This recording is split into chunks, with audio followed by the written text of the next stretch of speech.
Hi, I'm Wendy Hilton with Hip Homeschool Moms, Homeschool Road Trips, and Only Passionate Curiosity. And I'd like to talk to you a little bit today about homeschooling your kids who are on the autism spectrum.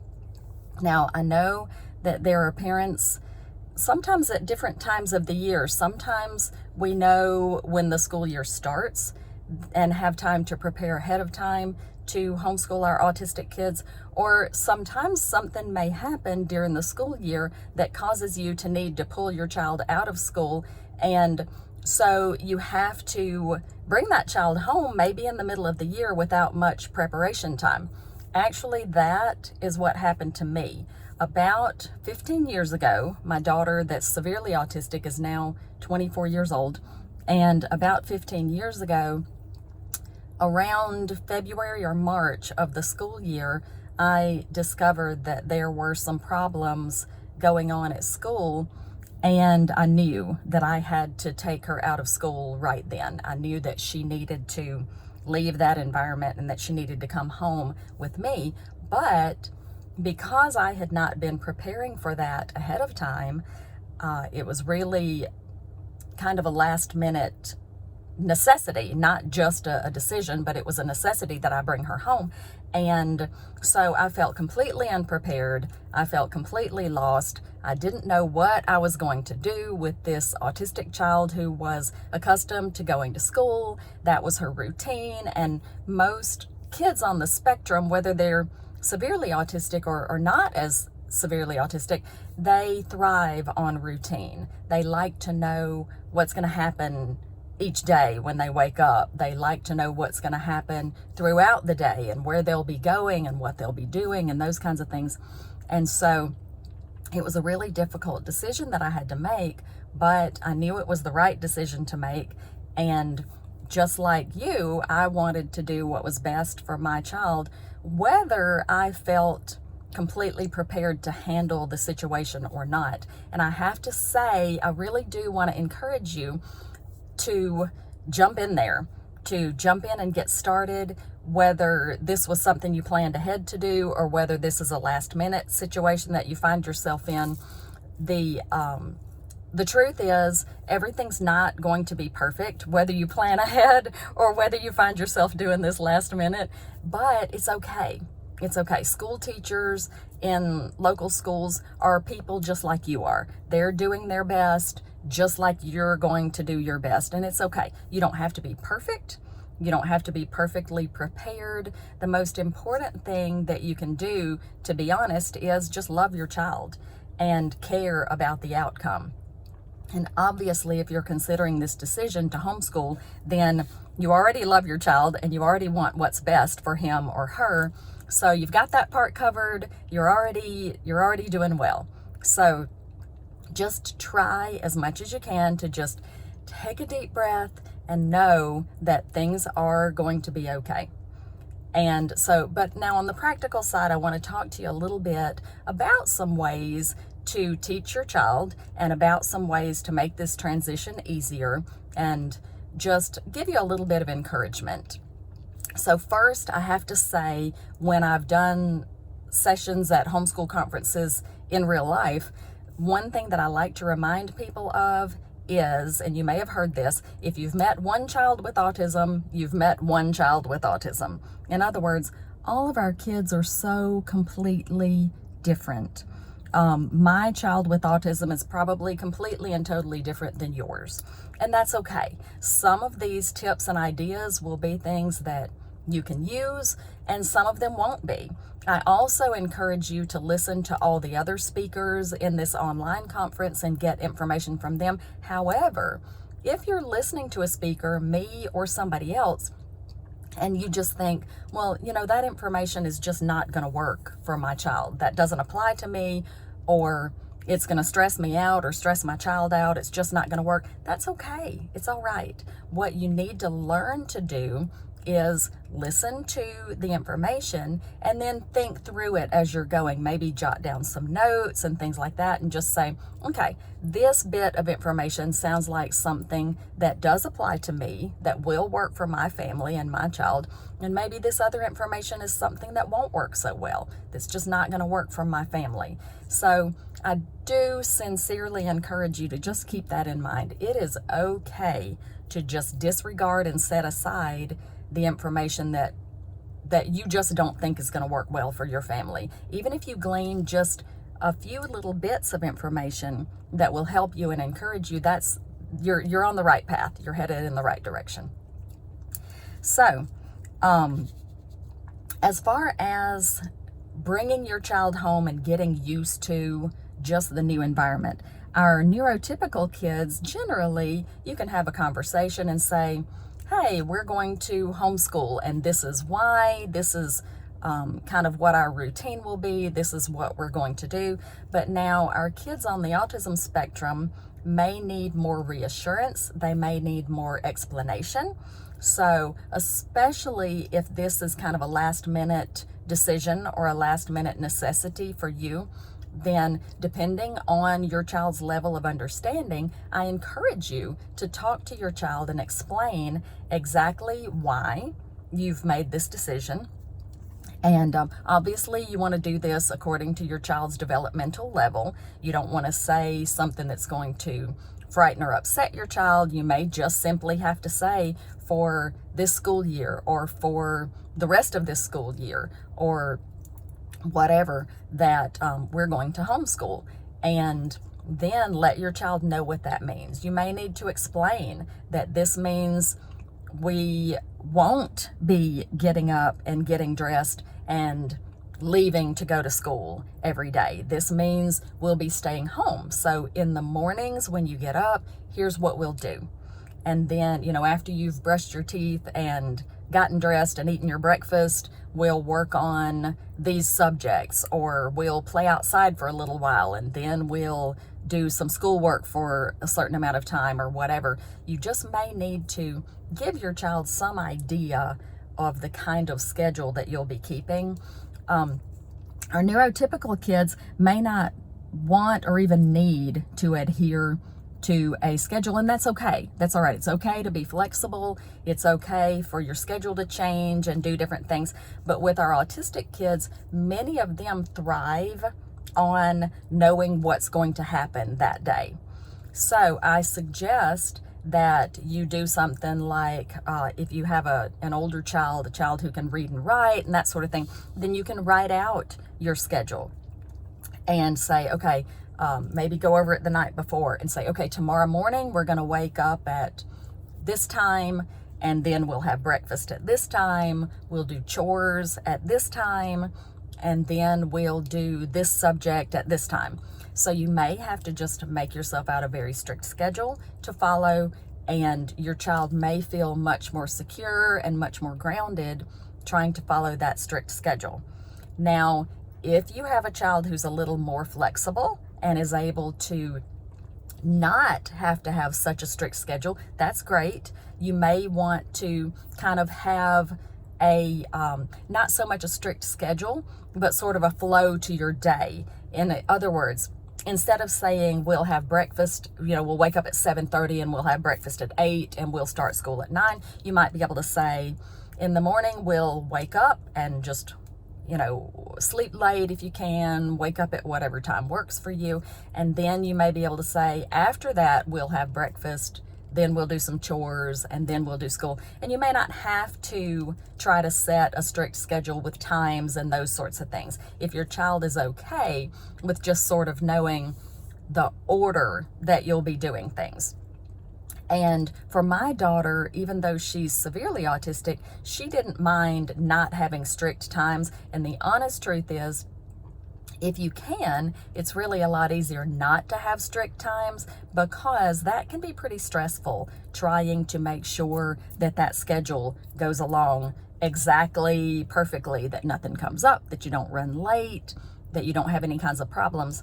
So if you can do more of a flow to your day rather than trying to set strict times, I think everybody will be less anxious. It'll be easier to get into the general routine that you're wanting to get into as you homeschool. So I suggest that if that's possible for your family. Also, if you know already that different days will have you'll have different things going on or those sorts of things, then you might want to talk the day before about, well, tomorrow we have this commitment or this activity, so tomorrow's schedule will be a little different than it was today. In other words, don't spring too many surprises on your child if you don't have to. It's better, if possible, to prepare ahead of time and just let your child know if the schedule tomorrow is going to be different than normal. I've found with my own daughter that she likes it when I let her know, tomorrow we don't have to get up so early. We'll be able to sleep a little bit later and we'll have these different activities going on. It just helps her not to feel ungrounded, not to feel unprepared or like she doesn't know what'll be going on. It just makes her feel kind of safer and more secure. So just think about which type of situation fits your child and your family, and just kind of be prepared, generally, if you can, the day before to talk about those things. If you don't have time the day before, it's okay to get up that morning and discuss it then too. But I would, if possible, give them a little bit of advanced notice. Now, as far as your learning environment, some of the things that work really well for my daughter is she needs to work in an environment that's not too cluttered, not too noisy, that there's not too much going on, there aren't too many people coming in and out of the room, those sorts of things. And that can be difficult when you have other kids at home, but I've found that, especially when she was younger, that if I asked the other kids, said, okay, I'm going to be working with sister for half an hour and I'm going to need you guys to do, some activity or something, and kind of stay quiet. And even if they came in and out of the room quietly, or if they had questions and they just kind of tiptoed in and asked questions and those sorts of things, then it wasn't nearly as distracting to my daughter as it was if she heard just lots of noise and things like that going on in the other room. And I found with my daughter that it was better to put away her toys and things like that so that she knew it wasn't playtime, so she knew we were going to be doing some work and she wasn't distracted. She wasn't looking at all the things that she wasn't supposed to touch right at that moment and thinking, I'd really rather be reading those books or playing with those toys than doing this science lesson or whatever it was that we were working on. So just keep that in mind and think about your child. And do you need to do that? Do you need to go in a room where there's not a lot of your child's toys and things that will tempt your child to not pay any attention to what you're doing, but instead to want to play and do other things? Because we want what we're doing to be something that the child can enjoy and not we don't want him or her thinking, I really want to be doing that over there. Sometimes out of sight, out of mind is the best way to do things. And here's another thing to keep in mind. We don't have to do school sitting at a table. If it's more comfortable for you to sit on the couch and your child is okay with that, sit on the couch and do your schoolwork. If you have a bench outside in your yard and you want to sit outside in your yard or on the front porch or wherever that is, as long as that's not too distracting for your child, do that. I found that my daughter actually preferred to be in her room, sitting at her table to do her work because that was where she felt comfortable. She had come from a school environment and she was just accustomed to doing her work sitting at a table. And that's actually what she wanted to do. So that was fine.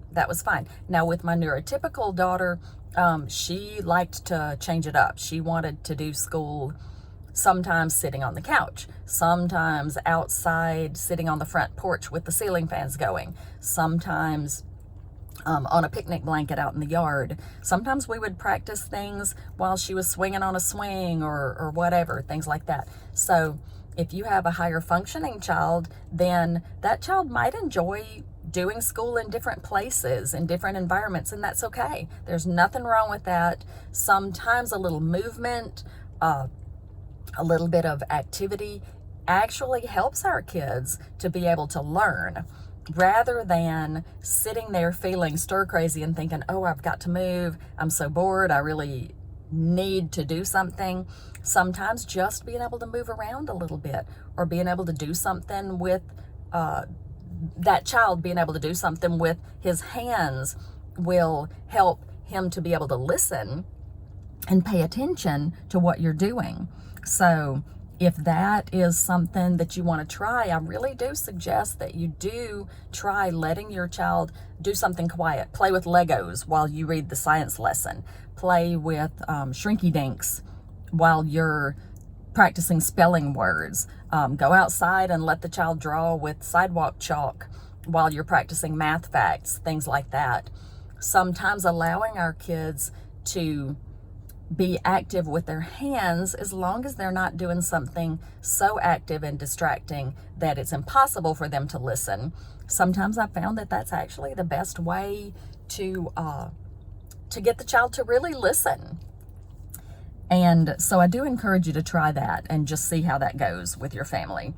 Now, here are a few precautions that you really need to keep in mind, especially if you don't feel completely prepared. If you don't feel like you had the time you needed to prepare ahead of time to homeschool, and you sort of feel drafted into this at the last minute, then please keep in mind that this will get easier. It will. You'll become more comfortable. You'll feel more like you know what you're doing. Your child will become more comfortable. And so at first, just don't worry about trying to keep up a quick pace. If you need to slow down super slow, it's okay. It's all right. You'll get to the information, even if you just hit the high points for a few weeks or a few months. You don't have to do every single lesson in the math book, or every single problem on every single page. You don't have to do every single lesson in any of your books if you're not able to get to those. There is time. So just slow the pace. Don't be so frantic and so worried that you have to cram everything in, because here's the thing. If you're trying to cram in too many lessons and too much information, your child is not going to learn any of it, right? I mean, be honest. Think about it. If you're trying to just hurry, we've got to get all this done, we've got to do it super fast, then most likely your child is not going to really learn or remember any of it. And she's going to be miserable anyway and learn to hate doing schoolwork because mom's trying to cram, or dad's trying to cram all this information down my throat, and she doesn't have time to digest it, and it just becomes a miserable, vicious cycle. So take your time, slow down. The truth is, I would rather my child hit the high points and learn the most important information and enjoy doing it and sincerely learn that information than I would go through every lesson in every book and really not retain any of it. So if you think of it that way, maybe you can be a little less anxious about trying to get in all the information. Patience is important. The truth is, I don't have any more patience than you or anybody else, but I have learned sometimes, even when I feel anxious, even when I feel impatient, to just on the outside try to remain calm. Many of our kids on the autism spectrum feed so much off of our feelings and our emotions. And if they know that mom or dad is anxious and upset, then that child is going to be anxious and upset. And while it's not easy to sort of pretend on the outside that you're calm and everything's fine, you can do it. And the more you can do that, I promise you, the more your child will benefit from it. The more your child will feel like, okay, all right, well, this is evidently okay. Mom seems all right with it. She's handling it fine. So, I feel good about this. But if you're anxious and upset and you're all frantic and worried about getting in all the lessons and doing all the things, then your child is going to be stressed out, anxious, and upset too. So Honestly, if there's one bit of advice for you to remember from this talk is try to be calm. Try to let your child see that you're calm, that things are going to be okay, that we're not trying to set this super fast pace. We don't have to do everything today, those sorts of things. I really feel like not only will you feel better, because you will convince yourself that I'm calm, I'm collected, I can do this, but your child will feel better too. And we all know that when our children behave better, we feel better too. It's just better for everybody all the way around. Another thing to keep in mind is keep your classes short. One of the mistakes that I think a lot of parents make with autistic kids is we want to do schoolwork with them and we want to work and work and work. And then sometimes what we do is we want to keep working until that child seems bored, or until that child starts acting up, or until that child has some kind of a problem. You don't want to do that. You want to end on a high note. If you're doing a math lesson and your child is doing a super great job and you've been, you're 15 or 20 minutes into that lesson, your child's doing great and you're thinking, wow, he's been working on his math for 15, 20 minutes and he's still doing great. Let's try to get in another 10 minutes. Well, perhaps and probably it's better to go ahead and end that lesson while your child's doing great, because that leaves that child finishing that class on a high note. That leaves your child finishing that class thinking, wow, I did a really good job on this. Mom's happy with me. I worked hard. This class went great. Look at all I accomplished. And so you're leaving the child excited, hopefully, about the next math lesson. However, if you keep working until your child becomes frustrated or bored or upset, and you end the class then what you're actually teaching your child is, well, we're going to keep working until this becomes a bad situation, and then we'll stop. So guess what? You're going to have more and more bad situations, because that child's going to learn, as soon as I start acting up or getting bored or frustrated, this lesson will end. And certainly the child's not going to look forward to another lesson another day. It's going to become a very negative association. So try to end on a high note if you can. Frequent breaks are fantastic. Now, it can be hard for us as parents to let our children take a break and then have to rein them back in to do more work. I totally understand that. I'll get started doing something else and I'll think, well, I'm making so much progress. Do I really want to bring her back to the table and do more work?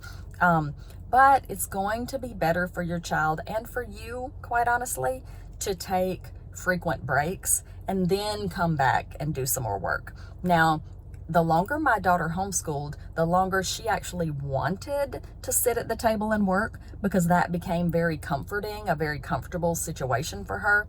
And if she chose and really wanted to sit there and do more work, I was fine with that. That's perfectly okay.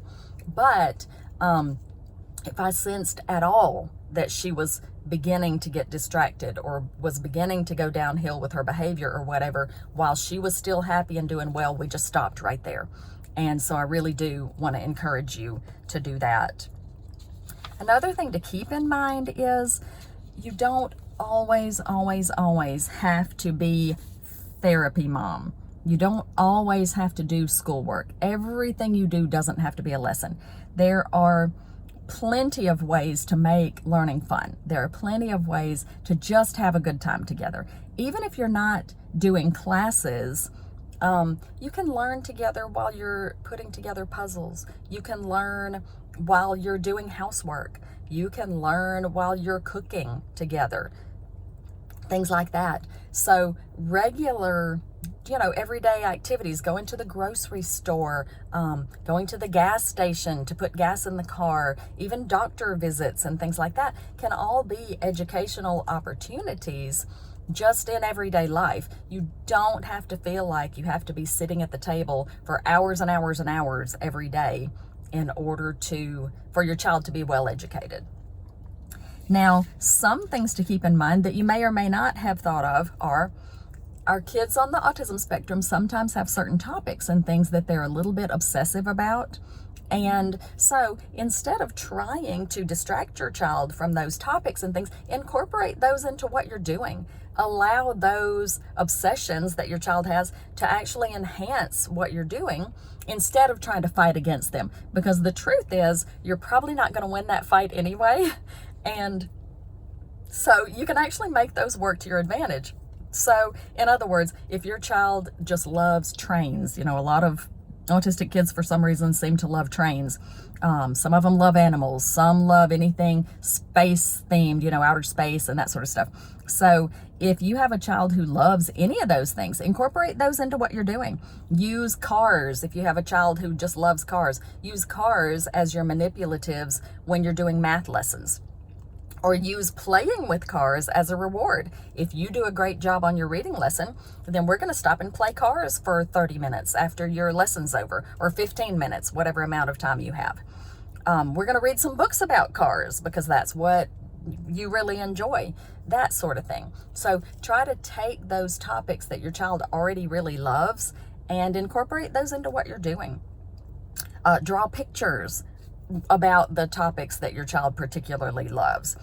And like I said, use them as rewards. If you have a child, this can also be educational. If you have a child, for example, who loves outer space, then if that child doesn't so much love reading, but does a great job on a reading lesson, or even just cooperates, even if he's not a fantastic reader, but he's willing and cooperates and tries, then let him watch a science documentary, an outer space documentary that he really would enjoy after doing that reading lesson. And then not only is that child learning from the documentary, but he's being rewarded for the hard work that he did on his reading lesson. So another thing I'd like to encourage you to do is not only to work on academics, but also to work on skills and talents.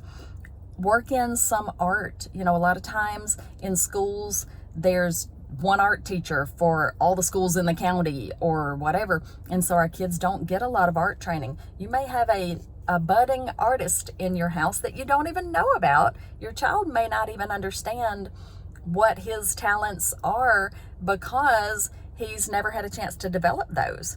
So I know a young man personally who started watching videos of how to use spray paint to paint some really awesome pictures, and he's fantastic at it because he homeschools and had extra time and started watching YouTube videos about how to use spray paint to paint pictures, and he is fantastic at it. He has a talent for that.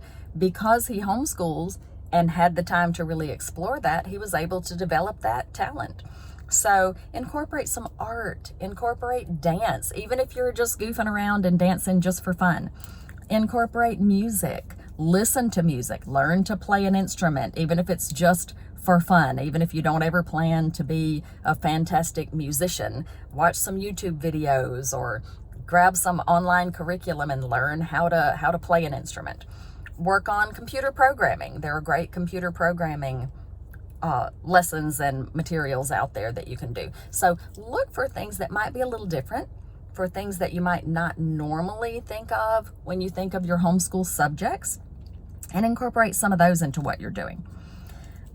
Maybe if you're feeling a little stir crazy and you need something to do, you can FaceTime some friends or FaceTime some relatives or something like that. You can even include that into your school time.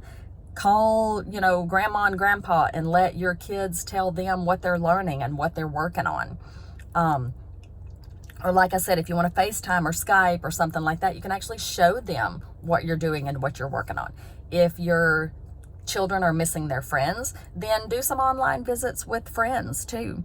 So that you don't feel so isolated. You don't feel like you're alone. And then that might give your children some goals to work toward too. If you learn this, then we're going to share it with grandma and grandpa, or a friend, or we'll publish your artwork on Facebook and let other people look at it, whatever it is that would be motivational to that child. And now, one thing to keep in mind with our kids on the autism spectrum is we really, really, really need to try to incorporate some sensory activities into what we're doing.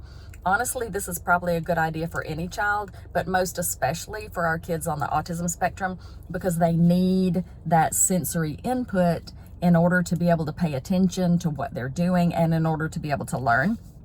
So one thing all of us need, parents and kids, is some exercise. So do some things like jump on the trampoline, ride a bicycle if you can up and down your driveway, jump rope, toss a ball back and forth. Do some things like that where you're getting a little bit of exercise. And in other words, you don't want to be inside all the time, not able to get out any energy. You'll have trouble sleeping. Your kids will have trouble sleeping. Our bodies all function better when we get a little bit of exercise, and it meets some of those sensory needs that our kids have too. So even though exercise doesn't always sound like fun to a lot of people, I think you'll be able to find plenty of ways to make it fun, make it a game, make it something, a family activity. And I think you'll find that it will greatly help reduce your stress. It'll help your kids to retain and understand more of what they're hearing, because they won't be so frustrated and so, in need of physical activity. They'll be able to pay much better attention to what it is that you're doing if you incorporate some active things into what you're doing. Even if you're inside your house, even if you have to stay inside your house, still incorporate some physical activity anytime you can. There are other sensory activities. There are sensory bins. You can find lots of great articles. We have some on the Hip Homeschool Moms site, and finger painting, playing with shaving cream. And some of these can be educational activities too. You can spell your spelling words, smear shaving cream on a pan and spell your spelling words in the shaving cream, things like that. So these don't have to just meet a sensory need. They can also meet educational needs at the same time. Make your own stress ball. Those recipes are easy to find. Make your own slime. Those are easy to find, and kids love to do that. Play in the dirt, play in the sand, play in a big bucket of rice. Kinetic sand is a lot of fun. You can find recipes for those and make your own kinetic sand, those kinds of things. And one other thing I want to encourage you to do is to enjoy your child. Every moment doesn't have to be educational. Every moment doesn't have to be, in fact, you don't need to be pushing your child to learn something, do something, whatever. It is okay to just have fun together. And when something's going well, whether it's academics, whether it's housework, whether it's something sensory that you're doing, whether it's exercise, whatever it is, when something's going well, it's okay to say, wow, I realized you had a really great attitude emptying the dishwasher. That's great. I'm really proud of how hard you're working. So that your child will want to do that more. Your child will understand that she was successful doing that task and hopefully want to do it more in the future.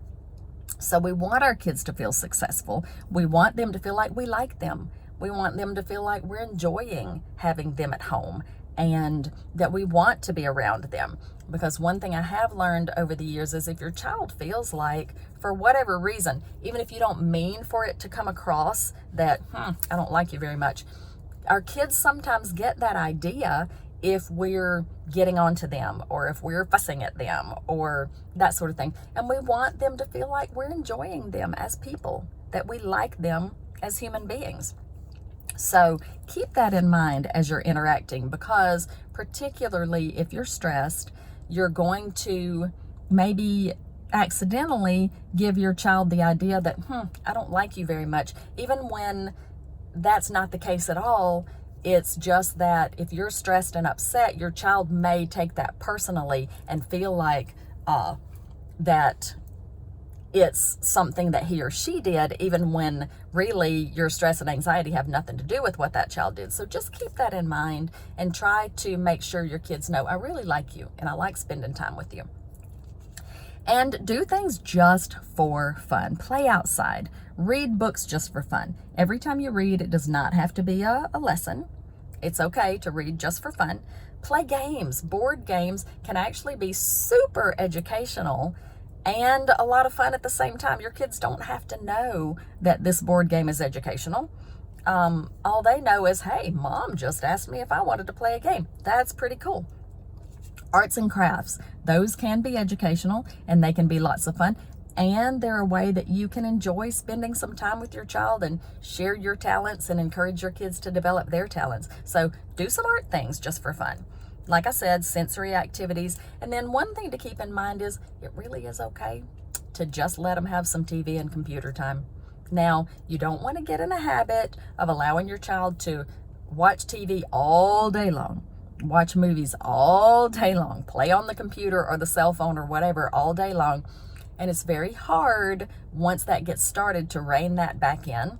So one thing I tried to do in particular with my kids when they were younger is there were no electronics until a certain time in the day. If you base it on once your schoolwork is done, you get to do your screen time, then you're going to find that your kids somehow amazingly finish every bit of their schoolwork in 10 minutes. And of course, they're going to have to do it and not learn very much and be stressed out, trying to hurry and that sort of thing. So I found that it was better to just set a time and say, okay, at 4 o'clock in the afternoon, you can have an hour of screen time, or however you choose to do that. And sometimes it takes days, sometimes it takes weeks, sometimes it may even take months for you to really feel like you're getting into a good homeschool routine and you really feel like you know what you're doing, especially with our kids on the autism spectrum, because a lot of it's trial and error. You may just have to try out curriculum. You may have to try out activities. You may have to try out schedules, and it may take some hits and some misses until you really know, okay, this works for me and this doesn't work for me. That's okay. That's okay. You will not be perfect at this right away, but it will work out. It'll work out. So just be patient with yourself and give yourself time to get into a routine. Give your kids time to adjust to this different routine, to this new adventure that they've not been on before, and neither have you. And remember, if you feel discouraged, to just give yourself a break. Call a friend, call a relative. If you're not where you can go visit somebody physically, then give somebody a call and ask for some advice. Ask for some support. Even if the person really can't do anything to help you, sometimes it just helps to talk through what's going on. I've found, particularly with my severely autistic daughter, that if I just felt like I'd hit a wall and I didn't know what to do, I could call one of my sisters and say, this is what's going on. I don't really know what to do about it. And because she wasn't in the middle of the situation, a lot of times she could listen to me and say, well, have you tried doing, whatever? And I thought, well, why didn't I think of that? Yes, let me try that. And so sometimes it just takes getting some information or advice from somebody who's outside of the situation to give you some new ideas, some new ways to see things. So don't be so worried about admitting your failures to somebody else or your shortcomings to somebody else that you won't ask for that advice.